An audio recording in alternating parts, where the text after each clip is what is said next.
नमस्कार दोस्तों, मैं हूं आपका भाई प्रतीक मलिक को स्वागत करता हूं आपका आपके अपने यूट्यूब चैनल टीसी प्रतीक मलिक पर।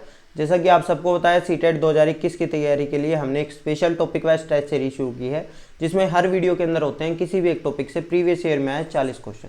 आज का हमारा टॉपिक रहने वाला है इंटेलिजेंस। बहुत इंपॉर्टेंट टॉपिक है। पेपर 1 में यहाँ से आए हैं 22 क्वेश्चन, पेपर 2 में आए 23 क्वेश्चन, मिला के मैं बात करूँ तो 45 क्वेश्चन आपके आए हैं। और ये बड़ा टॉपिक है, हर पेपर में एक ना एक क्वेश्चन जरूर यहाँ से आता है, तो प्लीज़ इसको ध्यान से पढ़िएगा और टेस्ट अच्छे से दीजिएगा। टेस्ट शुरू करने से पहले अगर आपने अभी तक हमारे चैनल को सब्सक्राइब नहीं किया तो सब्सक्राइब कर ले, बेल आइकन को दबा ले। साथ ही आप हमसे जुड़ सकते हैं व्हाट्सएप पर भी। तो व्हाट्सएप नंबर है 8076392717। इस पे आपको अपना नाम साथ में लिखना है, सीटेट पेपर अपना नाम जरूर लिखना है। बच्चे बस लिख देते हैं सीटेट नहीं, अपना नाम जरूर लिखें। आपका नंबर सेव करना होता है, किस नाम से करें पता ही नहीं होता, ठीक है। तो इससे जुड़ने के आपके 3 फायदे मिलेंगे हमें। कौन से फायदे, मतलब आपको 3 फायदे मिलेंगे। पहला तो आपको ये होगा कि आपको साथ की साथ जितनी भी अभी तक ये 17वां टेस्ट है, तो एक तो टेस्ट का टॉपिक और वो सारी चीज़ें आपको पहले बता दी जाएंगी व्हाट्सएप पे, तो उससे आप तैयार कर सकते हैं सुबह या शाम को जब भी आपको बताया जाएगा। उसके साथ में ही आपके साथ शेयर किया जाएगा बाकी 16 टेस्ट का लिंक भी, मतलब पिछले जितने टेस्ट आपने छोड़ रखे हैं उन सबका आपको लिंक मिलाया जाएगा, जिससे आप अच्छे से उनको भी अटेम्प्ट कर सकते हैं।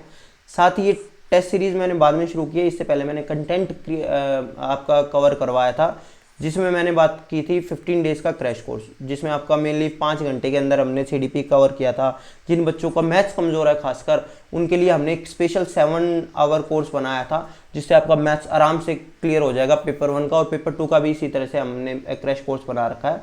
साथ ही आपका 3 घंटे का मैथ्स पेडागोजी है, 3 घंटे की ईवीएस पेडागोजी है, 1.5 घंटा 1 घंटे की आपका हिंदी पेडागोजी है। तो ये वहाँ से आपका क्लियर हो जाएगा, कवर हो जाएगा।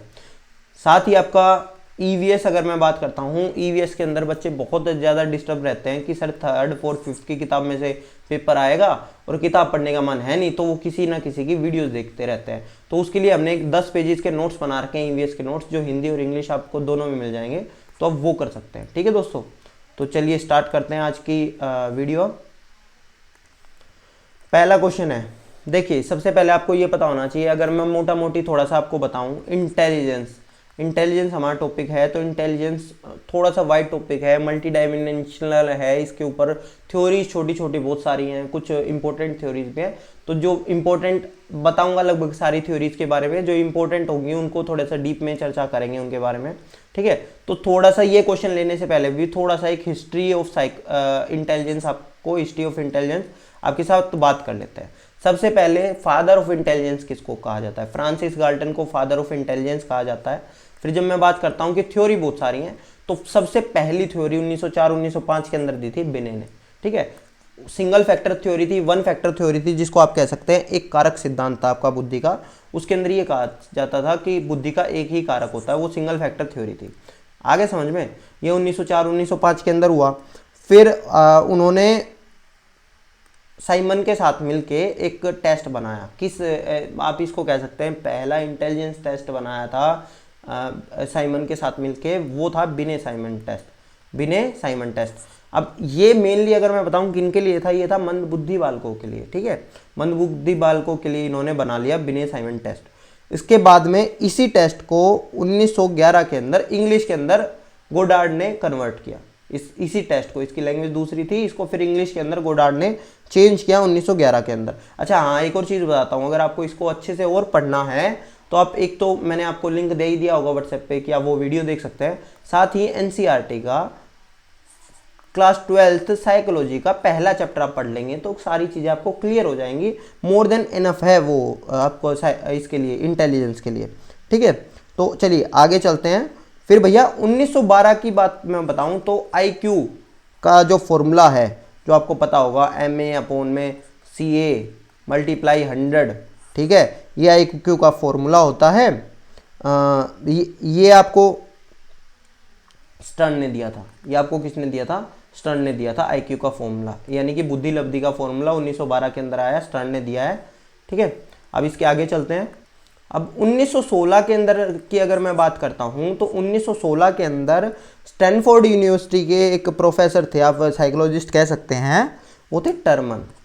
उन्होंने बिने साइमन टेस्ट था उसको थोड़ा सा संशोधित किया, करेक्ट किया उसको, ठीक है। उसको कहा गया स्टैनफोर्ड बिने टेस्ट, क्योंकि वो स्टैनफोर्ड यूनिवर्सिटी के प्रोफेसर थे, स्टैनफोर्ड में किया था ये, तो वहाँ फिर उसको कहा गया स्टैनफोर्ड बिने टेस्ट 1916 में जो किया था, ठीक है। अब फिर आगे थ्योरीज की बात करते हैं। सिंगल फैक्टर थ्योरी हमारी किसने दी थी, हमारा बिने ने दी थी, जबकि डबल फैक्टर थ्योरी जो हमारी दी, डबल फैक्टर आप कह सकते हैं, इसी के साथ आप कह सकते हैं द्वि फैक्टर आप थ्योरी कह सकते हैं, हमारी टू फैक्टर थ्योरी जो मैंने आपको बताया कि स्पीयरमैन ने दी है, ठीक है। तो स्पीयरमैन ने बात की थी दो फैक्टर के बारे में, एक था जनरल इंटेलिजेंस, एक स्पेसिफिक आपका फैक्टर था। जनरल और स्पेसिफिक इस तरह से इसके टू हो गए थे, ये मैंने आपको बताया कि 1927 के अंदर, है ना। तो चलिए नेक्स्ट पे चलते हैं। फिर ये स्पीयरमैन की थ्योरी को रिजेक्ट करते हुए थर्स्टन ने अपनी 7 फैक्टर थ्योरी निकाली थी, ठीक है, जिसको ग्रुप फैक्टर थ्योरी भी कहा जाता है। 7 फैक्टर थ्योरी कह सकते हैं, ग्रुप फैक्टर थ्योरी कह सकते हैं। और उन्होंने इसकी जनरल फैक्टर थ्योरी, जनरल और स्पेसिफिक जी फैक्टर और एस फैक्टर थ्योरी को रिजेक्ट किया था स्पीयरमैन वाले को, ठीक है। फिर आगे छोटी छोटी थ्योरीज आती रही हैं। कैटल क्या है, फ्लूइड एंड क्रिस्टलाइज इंटेलिजेंस, इसके ऊपर आपका बस नाम ही रहेगा इसका, ठीक है। और कैटल ने एक और काम किया था, एक जो इंपॉर्टेंट चीज़ होती है, कैटल ने एक हमारा कल्चर फ्री टेस्ट भी बनाया था। कल्चर फ्री टेस्ट क्या होता है, इसके बारे में भी हम आगे बात करेंगे। फिर आपकी जो थॉर्नडाइक है, उन्होंने मल्टीपल फैक्टर थ्योरी निकाल दिया था, ये इंपॉर्टेंट है थोड़ी सी। इसके अंदर तीन चीज़ें थी, एब्स्ट्रैक्ट, आपका प्रैक्टिकल और सोशल इंटेलिजेंस। इन तीनों चीज़ों के ऊपर आगे हम बात करेंगे।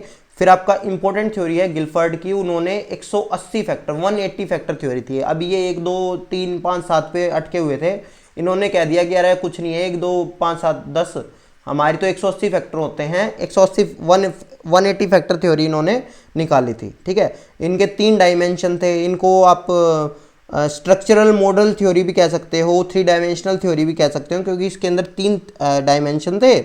और ये हमारी अभी तक हमने बात की थी ना कन्वर्जेंट थिंकिंग और डाइवर्जेंट थिंकिंग की, ये जो गिलफर्ड की थी, ये हमारी कन्वर्जेंट थिंकिंग के ऊपर डेवलप थी, ठीक है। ये जितना मैं बता रहा हूँ ये आपको मैंने क्रैश कोर्स वाले टाइम पे भी करवाया हुआ है, ठीक है।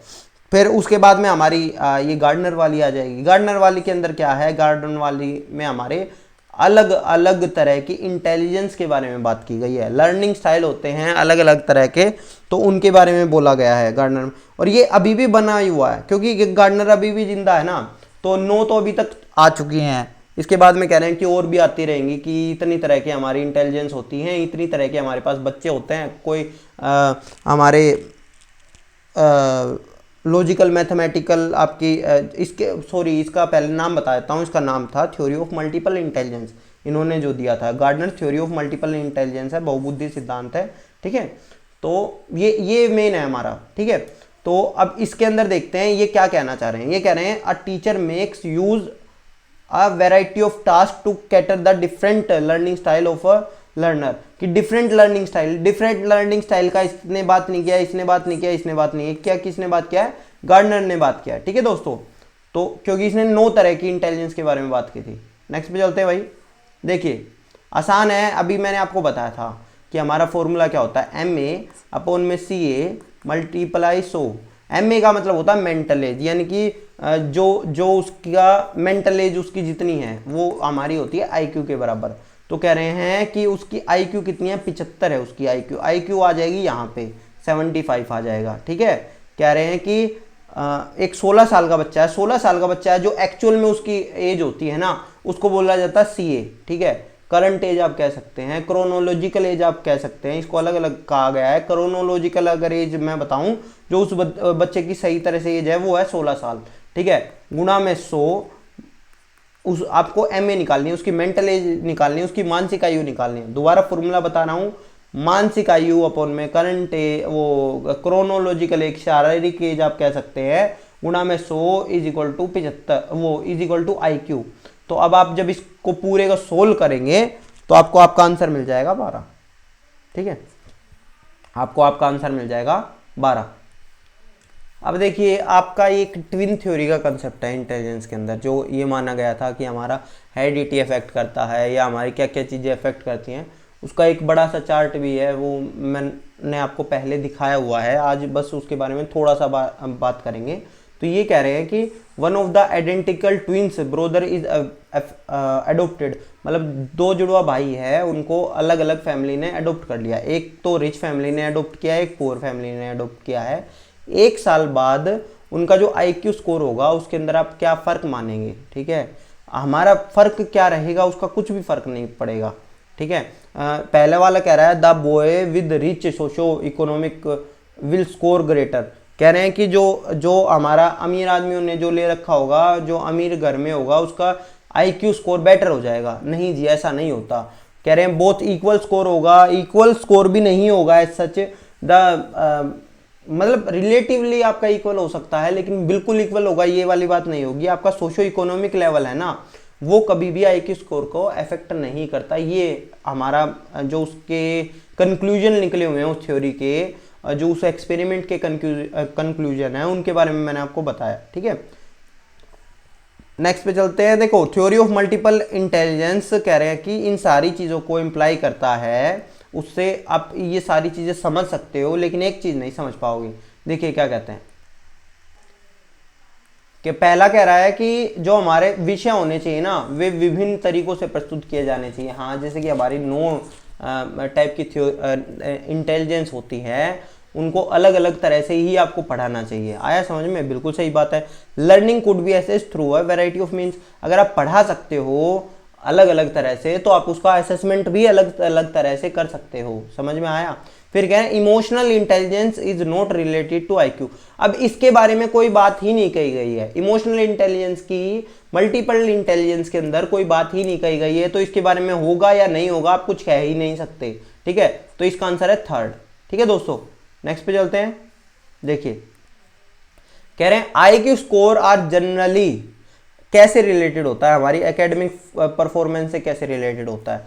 तो ये माना गया है कि ये मॉडरेटली रिलेटेड है, मतलब ना तो ये परफेक्टली है कि जितना ज़्यादा जिस बंदे का IQ होगा वो पढ़ाई में उतना अच्छा ही होगा, ये भी जरूरी नहीं है। हाईली भी नहीं कह सकते आप इसको, मॉडरेटली कहेंगे मध्यम तक, ठीक है। जो रिलेटेड होता है वो मध्यम तरह से ही रिलेटेड होता है, मतलब कि मान लो आपके एकेडमिक का चार्ट आपका इस तरह का कुछ चल रहा है, ठीक है, तो आपका बिल्कुल परफेक्टली होगा, बिल्कुल इसके ऊपर ही चलेगा IQ का चार्ट भी, ऐसा नहीं होता, ठीक है। ये आपका हाईली में कैसे होगा, आपका इस तरह का हो गया, आपका इस तरह से हो गया, मतलब इस तरह का आपका थोड़ा सा और चार्ट बिगड़ सकता है, तो वो आपका मॉडरेटली में आ जाता है। लिस्ट में आपका क्या आएगा, ये इधर जा रहा है, ये इधर जा रहा है, या बिल्कुल अफेक्ट ही नहीं करता, ठीक है। वो आपका अलग अलग चीज़ें होती हैं। तो ये आपका मॉडरेटली है, ये मध्यम रूप से आपका IQ और एकेडमिक आपकी पढ़ाई को, शैक्षणिक निष्पादन को मध्यम रूप से आपका संबंधित होते हैं, ये अफेक्ट करता है मध्यम रूप से। फिर हार्वर्ड गार्डनर ने क्या दिया था बताइए, हमने बात की ना, हार्वर्ड गार्डनर ने हमारा दिया था मल्टीपल इंटेलिजेंस का। वो क्या कहते हैं, वो कहते हैं जनरल इंटेलिजेंस के बारे में कहते हैं, नहीं जनरल इंटेलिजेंस के बारे में नहीं कहते। Common abilities acquired in school ना, देखो ये जनरल स्पेसिफिक एबिलिटीज ये सारी हमारा दिया था, स्पीरमैन ने दिया था, ठीक है।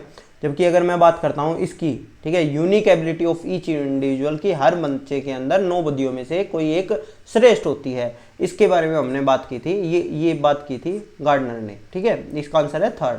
नेक्स्ट पे चलते हैं भाई। अच्छा एक और चीज़ बताता हूँ, चलो वो बाद में बताऊँगा फिर कभी। देखिए हमारा जो स्टर्नबर्ग था, स्टर्नबर्ग ने ट्रियार्किक थ्योरी दी थी, ठीक है, त्रितंत्र सिद्धांत था। अब इसको अलग अलग कह देते हैं, त्रिचापीय सिद्धांत भी कह देते हैं, ठीक है। तो अब ये कह रहे हैं कि इनमें से कौन से 3 एस्पेक्ट, अब ट्रियार्किक थ्योरी है तो उसके 3 एस्पेक्ट हैं, आपको पता होने चाहिए। अब इसके अंदर 4 ऑप्शन है, इसका मतलब एक ऐसा एस्पेक्ट है जो इसका नहीं होगा। तो पहला बात करते हैं कंपोनेंशियल का, ठीक है, थोड़ा थोड़ा इसके बारे में बताता जाऊंगा मैं। देखिए कंपोनेंशियल हमारा इसके अंदर होता है, कैसे होता है समझिए। इसके अंदर 3 कंपोनेंट होते हैं। पहला तो हमारा होता है जिसके अंदर हमारी लर्निंग होगी, समझ रहे हो, आप नॉलेज एक्वायर कर रहे हो, आप कुछ पढ़ रहे हो, आपको कोई चीज़ आ रही है। सेकंड आपका होता है कंपोनेंट, इनफैक्ट अगर एक चीज़ बात करूं, अगर किसी थ्योरी के अंदर इंटेलिजेंस में अगर आपको कहीं कंपोनेंट लिखा हुआ दिख जाए और वो पूछा जाए कि ये बताओ ये थ्योरी को किस चीज़ से रिलेटेड है, किसने कंपोनेंट के बारे में बात करी थी? तो कंपोनेंट के बारे में बस स्टर्नबर्ग ने ही बात की है, ठीक है। तो इसके बारे में अगले चलते हैं। मेटा घटक, मेटा कंपोनेंट आपका आता है। मेटा कंपोनेंट आपका क्या आता है कि जो आपकी एक कह सकते हो आपकी लर्निंग हो चुकी है। पहले वाले में मैंने बताया कि कंपोनेंशियल के अंदर 3 कंपोनेंट होते हैं आपके, ठीक है। तो उसका पहला तो पार्ट होता है आपका जब आपको लर्निंग हो जाएगी। सेकंड आपका हो जाएगा जब आप प्लानिंग करेंगे, कोई भी काम करने के लिए आप कुछ प्लानिंग करेंगे, ये आपका मेटा कंपोनेंट होता है। मेटा कंपोनेंट का अलग से भी आपको क्वेश्चन आ सकता है कि मेटा कंपोनेंट बताओ आपका क्या होता है, तो वो आपका आता है प्लानिंग से रिलेटेड आता है, ठीक है दोस्तों। इसके बाद में आपका होता है परफॉर्मेंस कंपोनेंट, आप कह सकते हैं परफॉर्मेंस, कि जो आपने प्लानिंग की उसके हिसाब से आप परफॉर्मेंस दे पा रहे हैं कि नहीं दे पा रहे हैं। अब इन सारी चीज़ों को, ये जो कंपोनेंशियल बुद्धि है ना, इसको एक और नाम दिया जाता है एनालिटिकल। अब हो सकता था यहाँ पे कंपोनेंशियल इंटेलिजेंस ना आके एनालिटिकल आ जाता, आ गया समझ में? तो ऐसा मत समझना, कंपोनेंशियल को ही एनालिटिकल बुद्धि कहा जाता है, ठीक है। अब बात करते हैं सोशल। सोशल हमारा पार्ट नहीं होता, यही इसका हमारा आंसर है।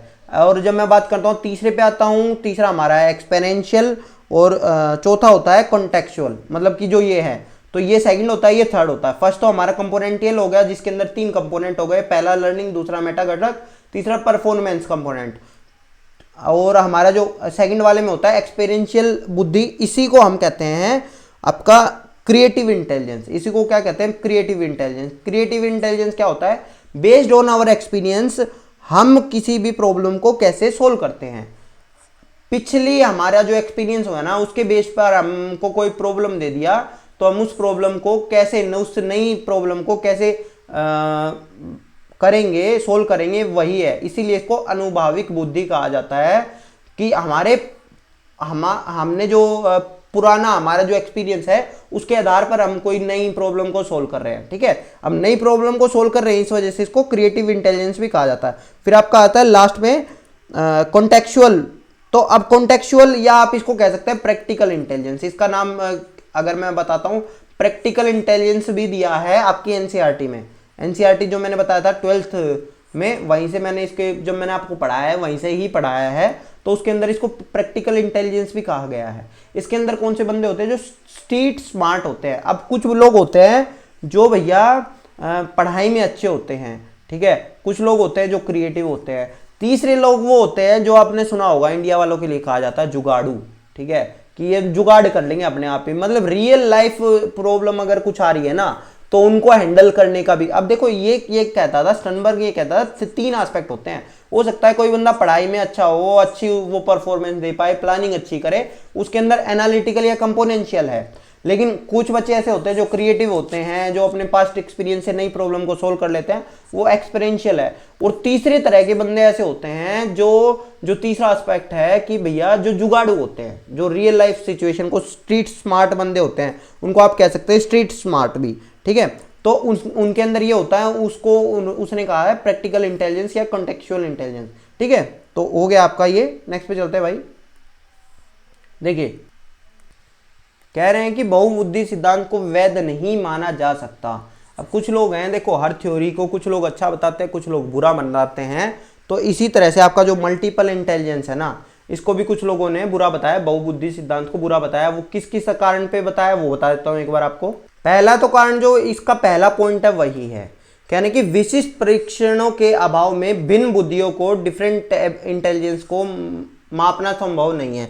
अब इन्होंने जिन नो के बारे में बात करी थी, ठीक है, तो अब नो के नो, चाहे आपका वो म्यूजिकल इंटेलिजेंस हो, इंटरपर्सनल हो, इंट्रापर्सनल हो, नेचुरलिस्टिक हो, आपका स्पेशल हो, लिंग्विस्टिक हो, तो इनको आप नहीं माप सकते। आप एक तरह से इनको नहीं माप सकते थे एक तरह से, ठीक है। ऐसा आपके पास कोई है ही नहीं। तो एक तो यही वाली चीज़ है, तो स्पेसिफिक टेस्ट नहीं है, इस वजह से इसको सही नहीं माना गया है।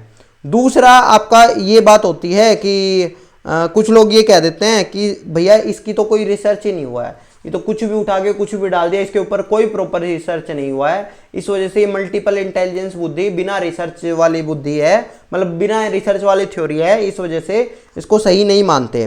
तीसरा कहते हैं कि भैया ये कुछ नहीं है, इसने तो बस जो हमारे अंदर स्किल होती है ना, किसी के अंदर कोई स्किल होती है, किसी के अंदर कोई स्किल होती है, उन्हीं स्किल को इसने बुद्धि का नाम दे दिया है। तो समझ रहे हो 3 मेन पॉइंट जिनके ऊपर इसको क्रिटिसाइज किया गया है। पहला तो क्या है, इसको स्पेसिफिक टेस्ट से नहीं माप सकते, दूसरा क्या, दूसरा आपका कि स्किल वाली चीज जो मैंने आपको बताई है, ठीक है।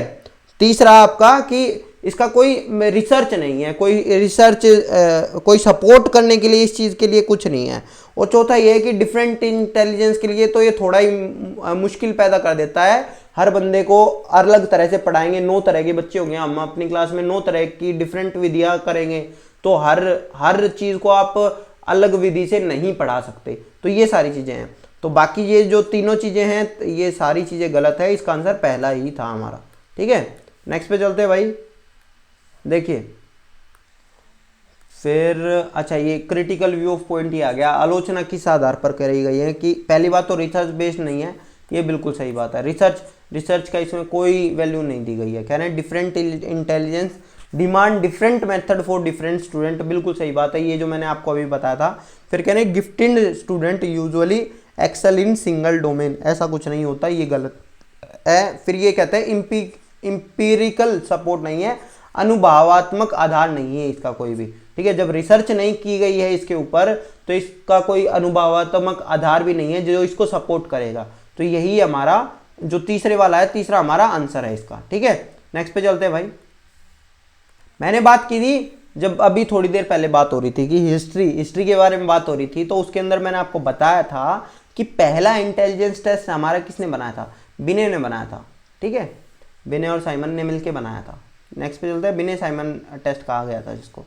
फिर आपका चलते हैं फिर वही वाली, अब देखो नाम बदल के आया है आपकी बार। कह रहे हैं which one of the following is the form of Sternberg triarchic theory of intelligence, इनमें से कौन सी आप बताओ। लास्ट वाली थी जिसके अंदर स्ट्रीट स्मार्ट था, आप कह सकते थे जुगाड़ू बंदे जो हो रहे थे वो प्रैक्टिकल इंटेलिजेंस में थे, व्यवहारिक बुद्धि के अंदर थे, समझ में आ गया। नेक्स्ट पे चलते हैं। अब ये एक्सपेरिमेंटल और एक्सपेरेंशियल बुद्धि को आप कंफ्यूज मत हो जाना सेकंड वाले में, ठीक है। नेक्स्ट पे चलते हैं भाई, देखिए कह रहे हैं कि which of these does not imply practical intelligence, कि प्रैक्टिकल जो जुगाड़ू बंदे होते हैं प्रैक्टिकल इंटेलिजेंस में, आपको क्या लगता है इनमें से वो कुछ नहीं होगा, कौन सा पार्ट नहीं होगा। पहला कह रहे हैं thinking practically about one self only, केवल अपने विषय में व्यवहारिक रूप से विचार करना नहीं भैया। ये जुगाड़ू बंदे होते हैं इनके पास आप अगर कोई भी सॉल्यूशन लेके मतलब प्रॉब्लम लेके जाओगे तो हर विषय में वो उसी तरह से सोचेंगे, ऐसा नहीं होगा अपने बारे में तो मैं ऐसे सोचूंगा, दूसरे के बारे में ऐसे सोचूंगा, ऐसा नहीं होता, ठीक है। कह रहे हैं इस प्रकार के पर्यावरण का चयन करना जिसमें आप सफल हो सकते हैं, बिल्कुल सही बात है। अब ये जो प्रैक्टिकल इंटेलिजेंस वाले बंदे होते हैं ना, अब ये स्ट्रीट स्मार्ट या फिर स्मार्ट वर्क आप कह सकते हैं। स्मार्ट वर्क कौन से होते हैं, देखो एक होता है हार्ड वर्क होता है। हार्ड वर्क आपका क्या होता है, आप लगे रहो पागलों की तरह, लगे रहो लगे रहो लगे रहो। लेकिन स्मार्ट वर्क आपका क्या होता है, स्मार्ट वर्क के अंदर आप चीजों को ही बदल देते हो, चीजों को या चीजों को आप अपने हिसाब से चूज करते हो जिससे आपका काम आसान हो जाए। तो पहला काम क्या कर रहा है ये, इस प्रकार के पर्यावरण का चयन करना जिसमें आप सफल हो सकते हैं। समझ लो इन्होंने क्या किया, इन्होंने पर्यावरण का ही चयन इस तरह से कर दिया। कई बार क्रिकेट मैच में भी आपने सुना होगा कि उन्होंने तो अपने हिसाब से बैटिंग ट्रैक बनवाया है या अपने हिसाब से अपनी पिच बनवाई है जिससे वो उनको खेलने में आसानी हो। मतलब जो मेरी स्ट्रेंथ है ना, मैं उस स्ट्रेंथ पे आपको लेके जा रहा हूं, समझ रहे हो। मान लो मेरी स्ट्रेंथ है कि मैं अच्छे एग्जाम्पल दे सकता हूं आपको, ठीक है, तो मैं आपको अच्छे एग्जाम्पल से इंप्रेस करने की कोशिश करूंगा। मेरी स्ट्रेंथ है मैं आपको अपनी लाइफ में बता सकता हूं मेरी लाइफ में क्या चल रहा है। मैं 4 क्वेश्चन आपसे पूछूं, फिर 10-10 मिनट का ब्रेक लूं उसके बीच में, बताओ सब आंसर बताओ। तो वो वाली जो चीज होती है वो आपका वो अपने हिसाब का एनवायरनमेंट खुद चूज कर रहे हैं, अपनी ऑडियंस को वो खुद चूज कर रहे हैं कि as a teacher as a youtuber, ये वाली सारी चीजें होती हैं। फिर होता है एडेप्टिंग द एनवायरनमेंट, पर्यावरण के साथ अनुकूलन। अब कुछ लोग ऐसे होते हैं वो पर्यावरण के साथ अनुकूल हो जाते हैं। जैसे मैंने आपको पहले बताया भी था कि कुछ लोग जैसे केवीएस के लिए अच्छे लोग थे, ठीक है, केवीएस के लिए तैयारी करवा रहे थे, सही चीजें कर रहे थे, लेकिन अब वो भी इस तरह के हो गए हैं कि भाई केवीएस की तो वैकेंसी आने वाली है, केवीएस की तो वैकेंसी आने वाली है, इसके ऊपर डेली एक वीडियो बन रही है, इसके ऊपर डेली दूसरी वीडियो बन रही है। तो वो बंदे कौन है, वो स्ट्रीट स्मार्ट बंदे हैं, वो प्रैक्टिकल इंटेलिजेंस वाले बंदे हैं जो एनवायरनमेंट को अडेप्ट कर रहे हैं कि यूट्यूब पे लोगों को क्या देखना पसंद है, यही देखना पसंद है, वैकेंसी कैसे आएंगी, तैयारी कैसे की जाएगी। एक्चुअल आप पढ़ाओगे तो उसको कुछ नहीं है, और एक्चुअल आपका लोग पढ़ेंगे भी तभी तब जब आप भ्रम फैला दोगे, क्योंकि यूट्यूब पे यही चीज चलती है कि अब एग्जाम होने वाला है, अब KVS की वैकेंसी आने वाली है, जबकि रियल में ऐसा नहीं है। लेकिन कुछ लोग ऐसे बंदे हैं जिन्होंने इस एनवायरनमेंट को अडॉप्ट कर लिया है, ठीक है। अब तीसरी तरह के बंदे होते हैं जो रीशेप करते हैं एनवायरनमेंट की, पर्यावरण का ही पुनर्निर्माण करते हैं कि नहीं भैया आप जिस तरह से काम कर रहे हो ना, देखो पहला हो गया कि जो एनवायरनमेंट को आपका चूज, ये अब अलग अलग तरह के एनवायरनमेंट है, अपने हिसाब से उस एनवायरनमेंट को चूज कर लिया। सेकंड, जिन्होंने जो दिया है उसी को अडेप्ट कर लिया। तीसरे, वो जो एनवायरनमेंट को चेंज करते हैं कि नहीं भाई ये चीजें यहां गलत चल रही है, इसको हम चेंज करेंगे, अपने हिसाब से अपने एनवायरनमेंट को आपने चेंज कर दिया, तो ये होता है। तो अब जो इसका आंसर था, इसका आंसर पहला ही था। नेक्स्ट पे चलते हैं भाई। अब देखिए अलग अलग तरह की बुद्धि है हमारी बहुबुद्धि सिद्धांत के अंदर, तो ये चार तरह की बुद्धि आ गई। तो इसके बारे में बात करेंगे। पहले तो ऑप्शन कहता है कि कक्षा अध्यापक ने राघव को अपनी कक्षा में अपने कीबोर्ड पर स्वयं द्वारा तैयार की गई मधुर संगीत, जब संगीत की बात आ गई तो ऑब्वियसली ये तो म्यूजिकल इंटेलिजेंस ही है, ये म्यूजिकल इंटेलिजेंस ही है। अब बात कर लेता हूं एक एक करके इनके बारे में। स्थानिक बुद्धि किनके अंदर होते हैं? स्थानिक बुद्धि आपके आर्किटेक्ट होते हैं कुछ लोग, ठीक है, उनके अंदर आपकी हो जाती है। कोई आपके डिजाइनर होते हैं, मतलब क्या इंटीरियर डिजाइनर वगैरह जो बंदे होते हैं उनके अंदर होती हैं, जिनको स्पेस का, जगह का, इस तरह का उन्हें ज्यादा पता होता है कि इतनी जगह में आप कितना बिल्ड कर सकते हैं, कितनी चीजें बना सकते हैं, ये सारी चीजें हैं। तो ये आपका स्थानिक बुद्धि आपका हो जाएगा। फिर बॉडी काइनेस्थेटिक बुद्धि, ये आपका जो आप ये कहते हैं कि जो खेलते अच्छा है, जो योगा में अच्छे होते हैं, उनके अंदर आ सकता है। आपका एथलेटिक में आ सकता है। इसी तरह से आपका कुछ हद तक आपका जो आपका आर्मी वगैरह, पुलिस वगैरह, इन सारी चीज़ों में है जहाँ पे बॉडी की ज़्यादा मूवमेंट के ऊपर ज़्यादा फोकस किया जाता है, तो वो आ जाता है। फिर आपका लिंग्विस्टिक आ जाता है। लिंग्विस्टिक में क्या होता है? जो भाषाई बुद्धि, जो अच्छे से बात कर सकते हैं। आपके मेनली आपके जो नेता होती है, नेता के अंदर ये बुद्धि काफ़ी ज़्यादा होती है। इसी तरह से आपका रीडर्स में, राइटर में, जो स्टोरी टेलर होते हैं, स्टोरी टेलर भी आपने सुने होंगे, या स्टैंड अप कॉमेडियन होते हैं, उनका भी आप देखोगे उनकी भाषा के ऊपर बहुत पकड़ होती है, तो उनके अंदर भाषाई बुद्धि होती है। समझ में आया? नेक्स्ट पे चलते हैं भाई। देखिए कह रहे इंटेलिजेंस इज, बुद्धि क्या है? बुद्धि सबसे बड़ी बात है अ सेट ऑफ कैपेबिलिटीज है। समझ लेना इस चीज को, ये इंपॉर्टेंट चीज है, ये कई बार आ सकती है आपके पेपर में। इसके अंदर ये कोई एक चीज नहीं है, जैसे कि वो बता रहा था ना यूनिफैक्टर थ्योरी है, तो इस चीज को तो काट दिया है कि नहीं भैया हमारे अंदर बहुत सारी कैपेबिलिटीज हैं और उनका एक सेट है, ठीक है, समुच्चय है, सामर्थ्यों का समुच्चय है। नेक्स्ट पे चलते हैं भाई। कह रहे हैं गार्डनर की जो थ्योरी है आपको वो क्या सजेस्ट करती है? देखो शिक्षक को चाहिए कि विषय वस्तु को वैकल्पिक विधियों से पढ़ाने के लिए बहुबुद्धि को एक रूपरेखा की तरह ग्रहण करे। बिल्कुल सही बात है। जब उसने अलग अलग तरह की इंटेलिजेंस के बारे में बात करी है तो वो यही चाहता है कि वो अपना सब्जेक्ट मैटर है ना, वो जो आपका मल्टीपल इंटेलिजेंस थ्योरी है उसके हिसाब से ही आपकी जो विधियाँ जिस तरह से आपको पढ़ाएगा, वो डिवाइस करेगा अल्टरनेटिव वे, वो उसी हिसाब से डिवाइस करेगा। समझ रहे हो? उसी हिसाब से आपको पढ़ाने के तरीके और रूपरेखा वो इसी हिसाब से चूज करेगा। यही इसका आंसर है। चलिए नेक्स्ट पे चलते हैं भाई। कह रहा है the theory of multiple intelligence, कह रहे कि एकाधिक बुद्धिमानी का सिद्धांत कहता है। आपको क्या लगता है, क्या कह सकता है? बुद्धि कई प्रकार की हो सकती है, यही वो बात कहता है। अभी इन्होंने 9 तरह की निकाल दी ना, अभी ये कह रहे हैं और भी आपकी होती रहेंगी। तो इसी तरह से आपका 9 तरह की जो बुद्धियाँ हो चुकी हैं, ये यही कहते हैं कि आपकी अलग अलग तरह की बुद्धि होती है, कई प्रकार की होते हैं। नेक्स्ट पे चलते हैं भाई। कह रहे हैं which of the following statement is correct about intelligence. कह रहे बुद्धि के बारे में इनमें से बताओ कौन सी स्टेटमेंट आपकी सही है, आपको क्या लगता है? तो पहली स्टेटमेंट तो यही है कि आपका जो intelligence is relatively permanent change in behaviour as the result of experience. बुद्धि अनुभवों के परिणाम के आधार के रूप में व्यवहार में एक अपेक्षाकृत स्थायी परिवर्तन है। तो भैया ये जो डेफिनेशन है ये लर्निंग की है, ये अधिगम की है, ना कि इंटेलिजेंस की है।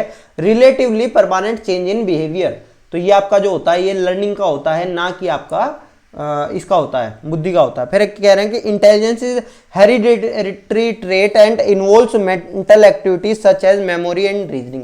ऐसा नहीं है, इससे बहुत कुछ बढ़ के है बुद्धि, ये चीज नहीं है। Intelligence is multi dimensional involving several ability not entirely measurable by intelligence test. बिल्कुल सही बात है। कह रहे हैं कि इंटेलिजेंस आपकी जो है ना वो बहुआयामी है, उसके बहुत सारे आयाम हैं। अब देखो आपका विकास था, विकास भी आपका बहुआयामी था, आपका जो इंटेलिजेंस है वो भी बहुआयामी है, आपकी लर्निंग है वो भी, उसके अंदर भी 3 आपके आयाम थे। तो ये कह रहे हैं कि लर्निंग को आप माप सकते हो, बाकी सारी चीज़ों को आप माप सकते हो, लेकिन जो बुद्धि है, बुद्धि को आप पूरी तरह से, आपका कोई भी इंटेलिजेंस माप नहीं सकता। आपके कहने को आईक्यू होता है, इंटेलिजेंस क्वेश्चन टेस्ट, आपका ये टेस्ट है, ये आपका माप सकता है, लेकिन ये भी पूरी तरह बिल्कुल सही सही मापेगा या हर एस्पेक्ट को मापेगा, ये जरूरी नहीं होता। तो यही हमारा इसका आंसर है। ठीक है, नेक्स्ट पे चलते हैं भाई। फिर आ गया, देखो सेम वही वाली चीज आ गई है कि इंटेलिजेंस के अंदर बताओ कौन सा आपका हिसाब से क्या है, बहुआयामी है और एक सेट ऑफ कॉम्प्लेक्स एबिलिटी है, यही हमारा इसका आंसर है। ठीक है, नेक्स्ट पे चलते हैं। अब भाई आपको ये पता होना चाहिए कि इसके अलावा निम्नलिखित में से सभी परीक्षण बुद्धि के उदाहरण है। स्टैनफोर्ड बिनेट टेस्ट हमारा इंटेलिजेंस का उदाहरण है, ये तो पहला ही टेस्ट था, सबसे पहला था। फिर वेशलर बिनेट टेस्ट है, फिर बेले स्केल है आपका। फिर ये कह रहे हैं कि ये हमारा नहीं है, रोशार्क परीक्षण ये हमारा नहीं है। ये होता है भैया आपका पर्सनैलिटी टेस्ट से रिलेटेड। इसके अंदर बंदे का ये देखा जाता है, जो साइकोलॉजिस्ट होते हैं वो ये देखते हैं कि उसका पर्सनैलिटी कैसी है और उसका इमोशनली वो बंदा किस तरह का है, तो ये उससे रिलेटेड होता है। बाकी सारे तीनों हमारे इंटेलिजेंस टेस्ट हैं। नेक्स्ट पे चलते हैं भाई। कह रहे हैं कि फिर वही वाला आ गया कि स्टैनबर्ग के ट्रेयार्किक सिद्धांत से कौन सा नहीं है, तो 3 होंगे, एक नहीं है। एनालिटिकल है, प्रैक्टिकल है, क्रिएटिव है, ये हमारी नहीं है, स्पेशल हमारी नहीं है। आप सुनो, जो आपका पहले आपने पढ़े थे ना, जो अल्टरनेटिव नेम थे, ये उन्हीं का है। एनालिटिकल हमारी कौन सी थी, कंपोनेंशियल थी। ठीक है, इसी तरह से प्रैक्टिकल हमारी लास्ट थी, क्रिएटिव वाला हमारी सेकंड वाली थी। ठीक है दोस्तों, नेक्स्ट पे चलते हैं। और ये स्पेशल इंटेलिजेंस ये किसने बात की थी, गार्डनर से है, समझ रहे हो। नेक्स्ट पे चलते हैं। आसान क्वेश्चन है, इंक्लूसिव एजुकेशन के ऊपर मेन क्वेश्चन है ये। Which one of the following principle facilitate inclusive education. Inclusive education का आपको बताना है। तो भाई क्या था, हर बच्चे के विचार को महत्व दी जाए, यही हमारा उत्तर तो था इंक्लूसिव एजुकेशन के अंदर। नेक्स्ट पे चलते हैं। पता नहीं ये एक आध क्वेश्चन हो जाता है, टॉपिक में आ जाता है। नेक्स्ट पे चलते हैं भाई। कह रहे हैं इंटेलिजेंस में क्या क्या शामिल है, बुद्धि में आपका क्या क्या शामिल है। पहला कह रहे हैं कि समस्याओं के नवीन मौलिक उत्तर देने के लिए एक व्यक्ति की क्षमता नहीं, किसी प्रश्न का एक ही उत्तर देने की योग्यता नहीं, योग्यताओं का समूह, सेट ऑफ कैपेबिलिटीज है हमारा इंटेलिजेंस, यही हमारा आंसर है। समझ रहे हो। नेक्स्ट पे चलते हैं भाई। हाँ देखिए, जिस तरह का पेपर 1 में क्वेश्चन था ना, ये उसी तरह का प्रैक्टिकल रूप में पेपर 2 में क्वेश्चन है। उसके अंदर एक बात आई थी कि हमारा आईक्यू का और एकेडमिक परफॉर्मेंस का कोई आपका रिलेशन है या नहीं है। तो हमने कहा था मध्यम रूप से वो रिलेटेड है, कि हाँ ये जरूर होता है कि एक चीज़ बढ़ेगी तो दूसरी चीज़ बढ़ेगी, एक चीज़ घटेगी तो दूसरी चीज़ घटेगी, लेकिन उतना नहीं होता कि एक चीज़ बहुत ज़्यादा बढ़ेगी तो दूसरी बहुत ज़्यादा बढ़ेगी ही, ऐसा नहीं होता। हमने इसके बारे में बात की थी। तो कह रहे हैं कि the classification of student in different group on the basis of IQ tends to increase या डिक्रीज। अच्छा हाँ सॉरी, ये क्वेश्चन तो दूसरी तरह से है, मैं थोड़ा सा दूसरे तरह से पढ़ गया था, मेरे को लगा कि क्वेश्चन है कि उनके बीच का क्या होगा। लेकिन ये कह रहे हैं कि अगर आपने IQ के आधार पर बच्चों की छटनी कर दी, IQ के आधार पर आपने बच्चों की छटनी कर दी, तो आप ये बताओ उनकी एकेडमिक परफॉर्मेंस के ऊपर क्या फ़र्क पड़ेगा। ये आंसर हमें इसका देना है। ठीक है, तो देखिए, तो पहली बात तो यही है कि जब आप बच्चों को IQ के आधार पर आप उन बच्चों के अलग अलग ग्रुप बनाएंगे ना, उनको ये बताएंगे कि तेरे में तो 90 है, तू बेटा 120 वाला है, तू मंदबुद्धि बालक है, तेरे में 60 है। ठीक है, तो अगर आपने ये वाले काम कर दिया तो उनकी जो सेल्फ एस्टीम होगी, पहली बात तो वो बताओ, स्वगरिमा वो घटेगी या बढ़ेगी। ऑब्वियसली घटेगी, वो घटेगी, 100% वो घटेगी। और जब ये स्वगरिमा घटेगी, सेल्फ एस्टीम घटेगी, तो एकेडमिक परफॉर्मेंस भी उनकी अच्छी नहीं हो सकती। तो इसका आंसर है तीसरा, घटेगा ही घटेगा, इसके नुकसान ही नुकसान है। ठीक है दोस्तों, नेक्स्ट पे चलते हैं। अब कह रहे हैं ये बताओ कि मल्टीपल इंटेलिजेंस के बारे में हमने बात करी थी कि मल्टीपल जो इंटेलिजेंस होता है उसके अंदर आपके हिसाब से कौन कौन सी बुद्धि होती हैं। ठीक है, तो अब इन्होंने ऑप्शन दे दिया कि भाई बॉडी काइनेस्थेटिकल हमारा था, शारीरिक गतिक बुद्धि थी, उसके अंदर बताओ आपका कौन सा होगा। पहली बात तो ये कह रहे हैं कि वाचक, एक अच्छा जो ओरेटर है, जो अच्छा बोलता है, उसके अंदर कौन सी होगी? ऑब्वियसली उसके अंदर भाषा से रिलेटेड जो बुद्धि थी हमारी, लिंग्विस्टिक बुद्धि थी, वो ज़्यादा होगी।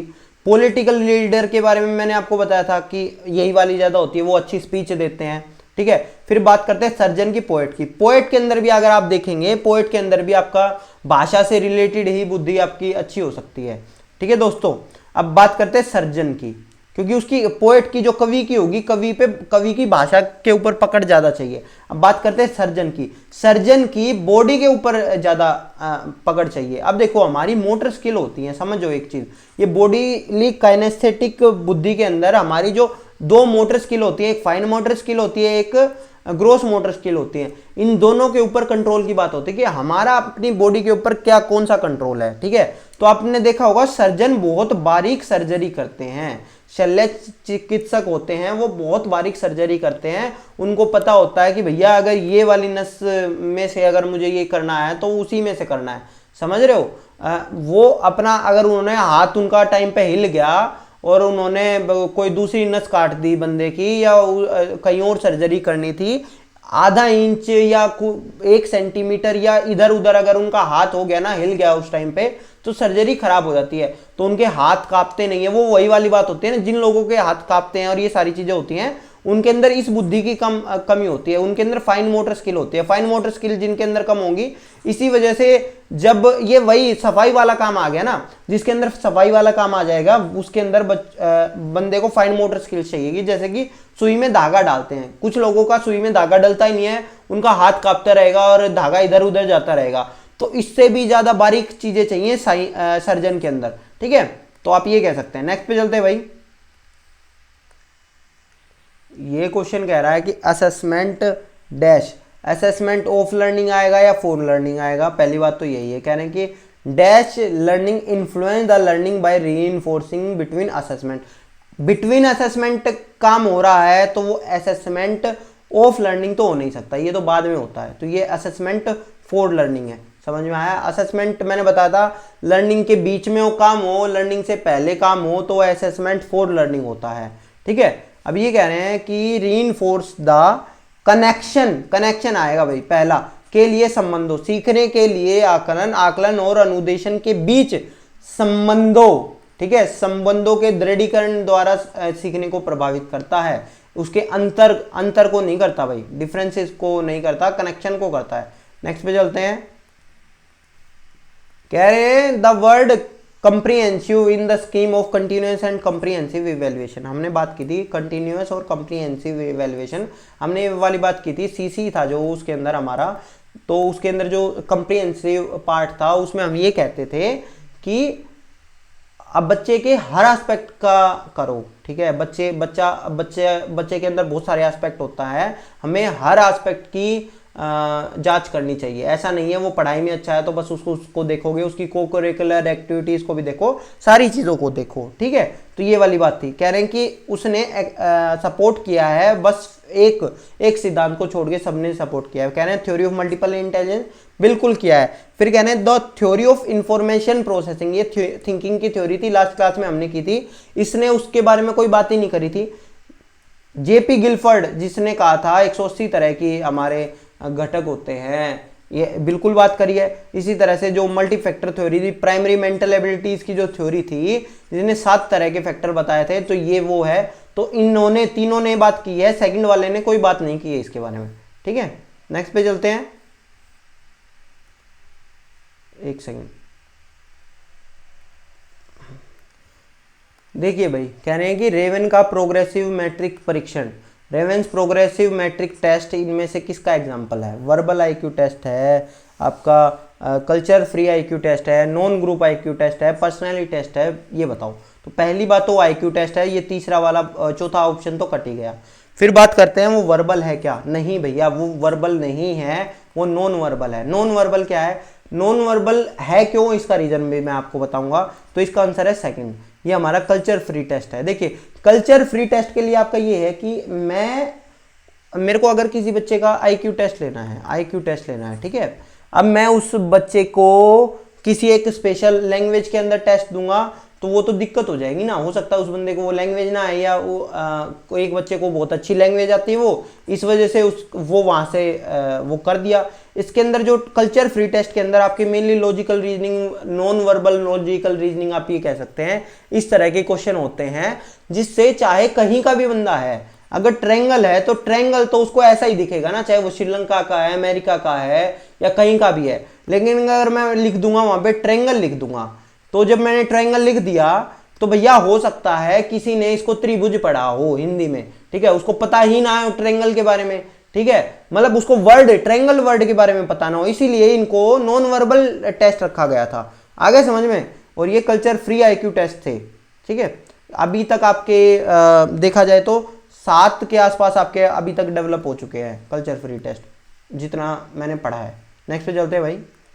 कह रहे हैं ये बताओ कि निम्नलिखित में से कौन सा कथन बच्चे के विकास में परिवेश की भूमिका का देखो हमारा रोल था ना, हमारा एक डिबेट थी। आपके कौन कौन सी डिबेट थी? एक तो जो आपका एनवायरमेंटल यानी कि नेचर नर्चर डिबेट थी, तो उसके अंदर कह रहे हैं कि जो नर्चर पार्ट है उनमें से आपको क्या लगता है, इनमें से आपका कौन सा फर्क पड़ता है, कौन सा उसका समर्थन कहता है। कह रहे हैं कि कुछ शिक्षार्थी सूचनाओं का जल्दी प्रक्रमण कर लेते हैं जबकि उसी कक्षा के अन्य शिक्षार्थी ऐसा नहीं कर पाते। ऐसा नहीं है भाई, ये इसमें तो बल्कि ये होना चाहिए, अगर ये वो होता कि हमारी क्लास के अंदर अगर हम अच्छे से पढ़ाएंगे तो सारे विद्यार्थी एक ही तरह से एक ही टाइम पे सबका कर लेंगे, ठीक है, एक ही हिसाब से प्रक्रमण का सूचनाओं का जल्दी प्रक्रमण करेंगे, ठीक है। फिर कह रहे हैं कि पिछली कुछ दशाब्दियों में बुद्धिलब्धांक परीक्षा में शिक्षार्थियों के औसत प्रदर्शन में लगातार वृद्धि हुई है। इसके बारे में भी भैया कोई बात कही नहीं गई है, ठीक है। फिर आप एक सेकंड दशांक, हाँ इसको ओल्ड पे डालते हैं, फिर बात करते हैं। एक समान जुड़वा बच्चे जिनका लालन पालन विभिन्न घरों में हुआ है उनकी बुद्धि लब्धि अंक में 0.75 समान उच्च है। कह रहे हैं कि तो ये तो आपका नेचर को सपोर्ट कर रहा है। ये कौन से को सपोर्ट कर रहा है कि जीन्स वगैरह की वजह से हमारा होता है, ठीक है, कि जिस उनके अंदर क्योंकि उनके माता पिता सेम थे तो इस वजह से उनका हाई जितना भी उनका जिस तरह का भी होना चाहिए, जो आईक्यू होना चाहिए, तो उसके अंदर 0.7 तरह की समानता है। सही है ये चीज़। तो ये तो नेचर को सपोर्ट कर रहा है कि हमें चाहिए नर्चर को सपोर्ट करे, ठीक है।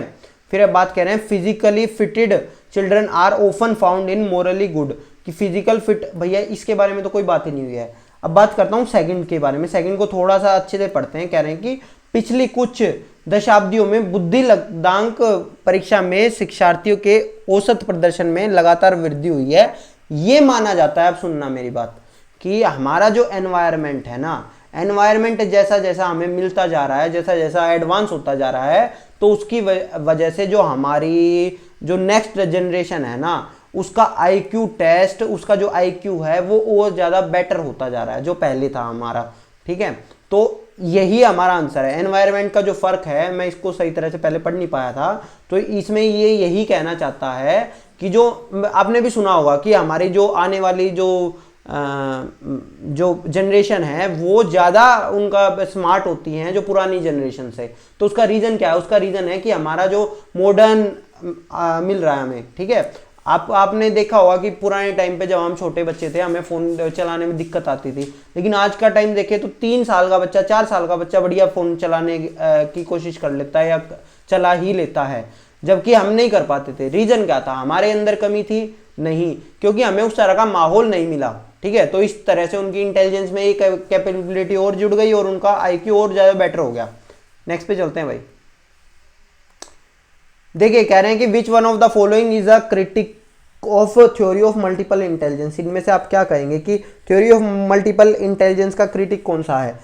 बहुबुद्धि केवल प्रतिभाएं हैं, बिल्कुल सही बात है। टैलेंट की बात की गई है, केवल स्किल की बात की गई है, ये क्रिटिकल मैंने बता दिया था। फिर कहें बहुबुद्धि शिक्षार्थियों को अपने रुझान को खोजने में मदद उपलब्ध होती है, तो ये तो क्रिटिक नहीं है, कोई दिक्कत की बात नहीं है। यह व्यवहारिक बुद्धि पर आवश्यकता से अधिक बल देता है, व्यवहारिक बुद्धि के बारे में इसमें कोई बात ही नहीं की गई है। फिर बात करते हैं, यह अनुभाविक साक्ष्यों को बिल्कुल भी समर्थन नहीं दे सकता। It can not be supported by empirical advance at all. ये आंसर है। तो पहला और दूसरा सीटेट के अंदर भी इसके दो आंसर आए थे 1 और 4, ठीक है, क्योंकि ये दोनों ही इसके क्रिटिक हैं। नेक्स्ट पे चलते हैं भाई। आसान क्वेश्चन है, मैंने पहले भी आपको बताया था। जैसे ही आपका मेटा का नाम आ जाए, मेटा कंपोनेंट का नाम आ जाए, तो वो किसने दिया था? स्टैंडबर्ग ने दिया था, कोई दिक्कत की बात ही नहीं है। चलिए नेक्स्ट पे चलते हैं भाई। कंपोनेंट जहाँ पे भी आ गया वो इसी का है। नेक्स्ट पे चलते हैं। अब देखो, वैसे तो ये कहते हैं कि हार्वर्ड गार्डनर की जो थ्योरी थी ना, उसका उन्होंने कोई रिसर्च नहीं करी है, लेकिन फिर भी ये क्यों चल रही है इतनी ज़्यादा, मतलब इसके समर्थन में कौन लोग हैं? तो समझना, कह रहे हैं कि निम्नलिखित में से कौन सा निरीक्षण हार्वर्ड गार्डनर के बहुबुद्धि सिद्धांत का समर्थन करता है? कह रहे हैं damage to one part of a brain affect only a particular ability of sparing others. कह रहे हैं कि मस्तिष्क, हमारा जो मस्तिष्क होता है, उसका कोई एक पार्ट अगर उसके अंदर कोई चोट लग जाती है, तो उसकी वजह से हमारा कोई एक खास हमारी जो स्किल होती है, एबिलिटी होती है, वो खत्म हो जाती है या उसके ऊपर फर्क पड़ता है। तो ये बात सही है। आपने मूवीज़ वगैरह में सुना होगा कि भैया उसके यहाँ पे चोट लगी है, इसकी वजह से उसकी ये वाली चीज़ जो उसके अंदर थी वो चली गई है, ठीक है। तो इसका बहुत ज़्यादा फर्क पड़ता है। यही जो पॉइंट है ना, यही पॉइंट ऐसा है जिसको हार्वर्ड गार्डनर बुद्धि को होते हुए भी इतना ज़्यादा क्रिटिसिज्म मिलते हुए भी, लेकिन ये बहुत ज़्यादा चल रही है, ठीक है। नेक्स्ट पे चलते हैं भाई।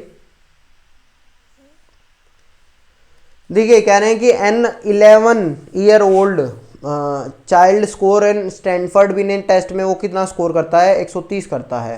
कह रहे हैं कि एज्यूम कर लो ये म्यू हमारा 100 है, स्टैंडर्ड डेविएशन ये 15 है। In a normal probability curve calculate the percentage of 11 year old. अरे भैया देखो, समझो, जब हमारा ये मान समझ लेना ये चीज़, ये हमारा कुछ इस तरह से बनेगा, ठीक है। तो इसमें ये माना गया है कि जो यहाँ होता है ना, मान लो जितना हाई आपका है, तो इससे आगे बस 2% लोग होते हैं, 2% यहाँ रहते हैं, और बीच में 96% लोग होते हैं। ये इस तरह की बात मानी गई है। तो इसके अंदर जो 98% होंगे ना, 2% तो इन लोगों से वो बेटर होगा, ठीक है। अब देखो होता क्या है, दिखा देता हूँ मैं एक बार।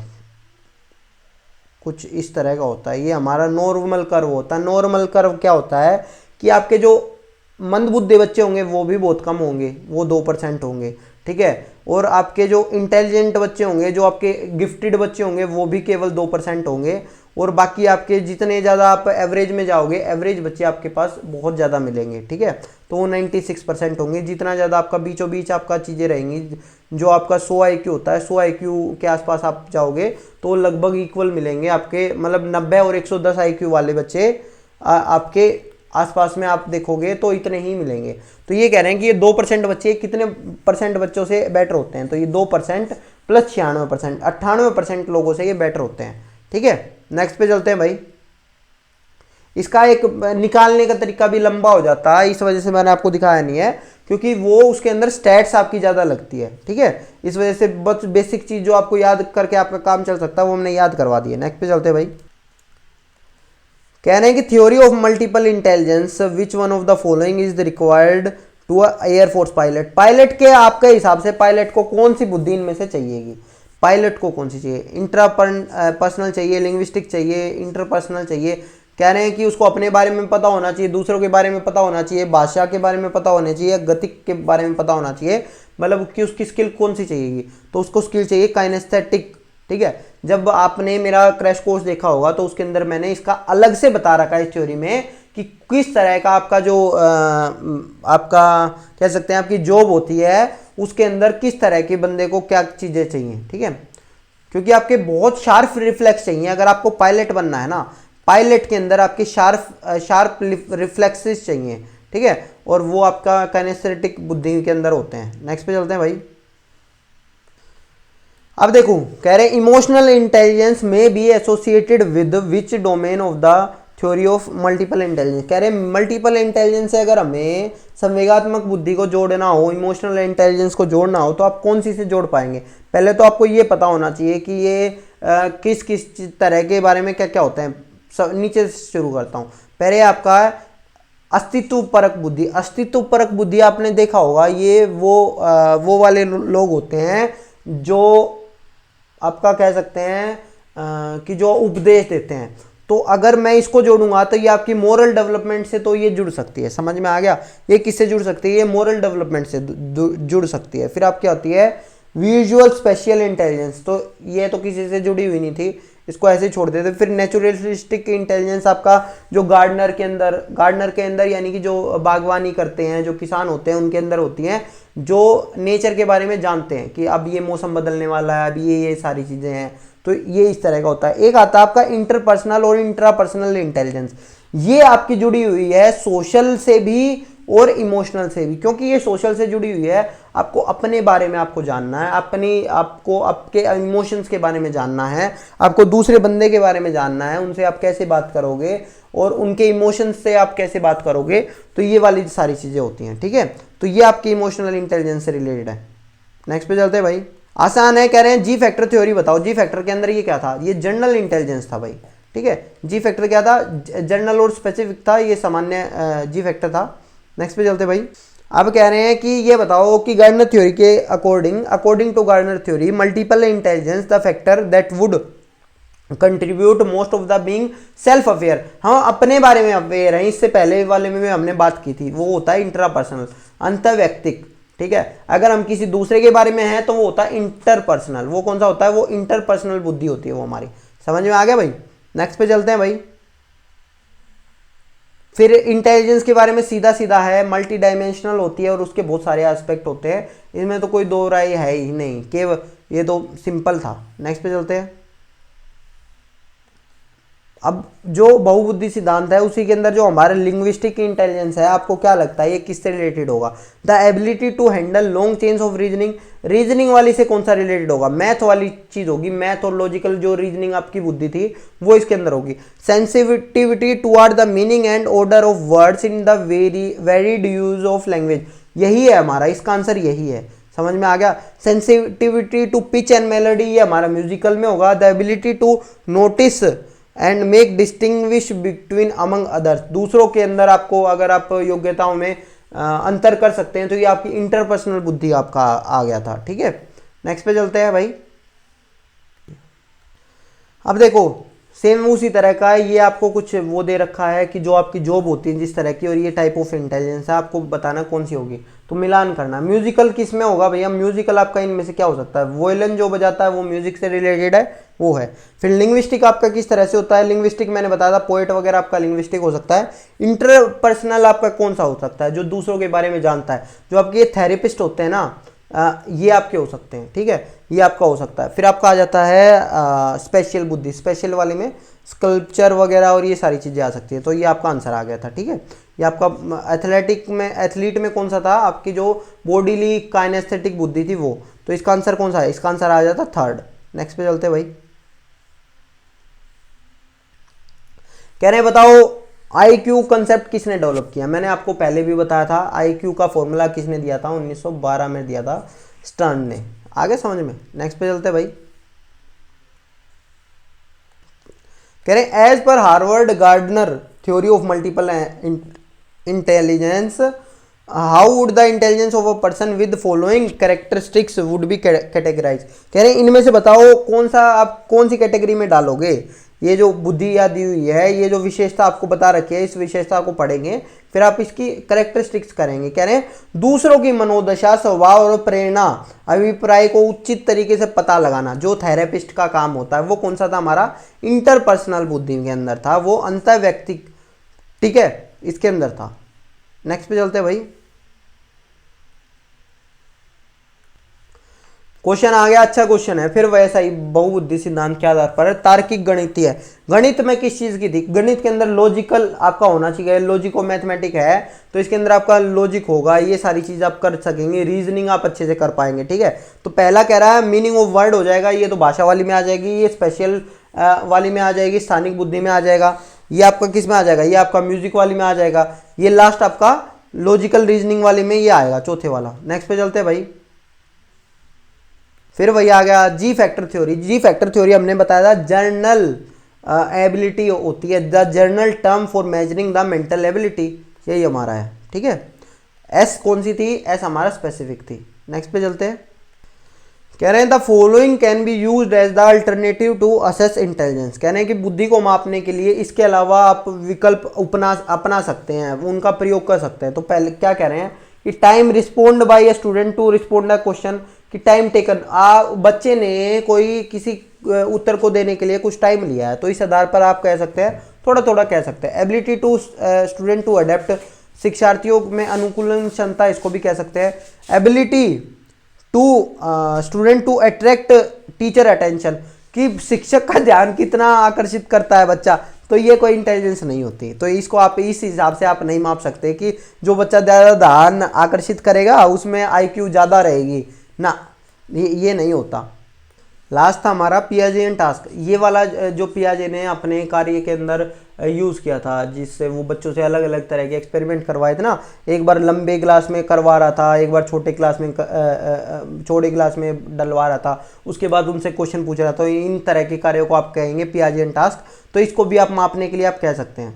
नेक्स्ट पे चलते हैं भाई।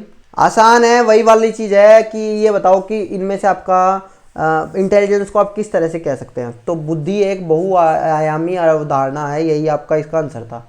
नेक्स्ट पे चलते हैं। धन्यवाद दोस्तों, अगर आपको पसंद आए हो ये वीडियो तो इसको लाइक करना, दोस्तों के साथ शेयर करना। धन्यवाद। मतलब कि वीडियो ख़त्म हो गई है आपकी कुल मिला के। चलिए।